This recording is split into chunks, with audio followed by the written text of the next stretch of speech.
vui cho hết đêm này.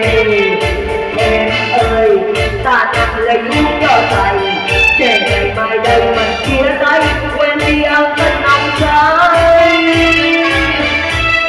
Con biết thời gian nhiều rồi cha, biết chân con tim gai cờ. Con biết yêu như là nước mắt, anh vẫn yêu em mà thôi. Tình yêu anh trao em hết con tim, đêm anh mơ xanh trước cây thềm, cùng yêu nhau đi vài năm cô, anh đưa em vào vườn yêu. Cơn gió thức dậy tình đắm đuối sẽ mãi theo anh có đời, khúc hát thăng cô tình chưa dừng, em nhớ ra đi thật xa.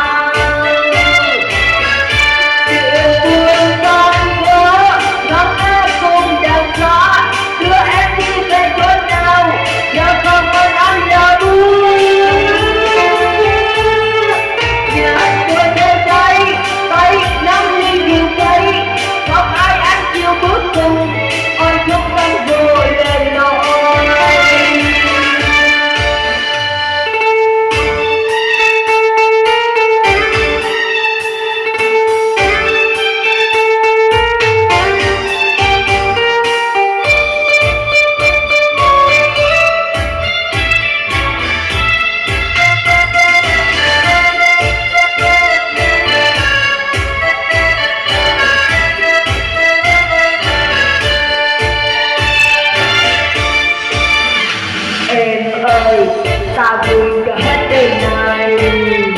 Em ơi ta nặng lên uống cho thầy, để ngày mai đây mình chia tay, quên đi âm tình lòng say. Con biết thời gian nhiều rồi cha, biết chân con tim gai khờ. Con biết yêu như là nước mắt, anh vẫn yêu em mà thôi. Cây yêu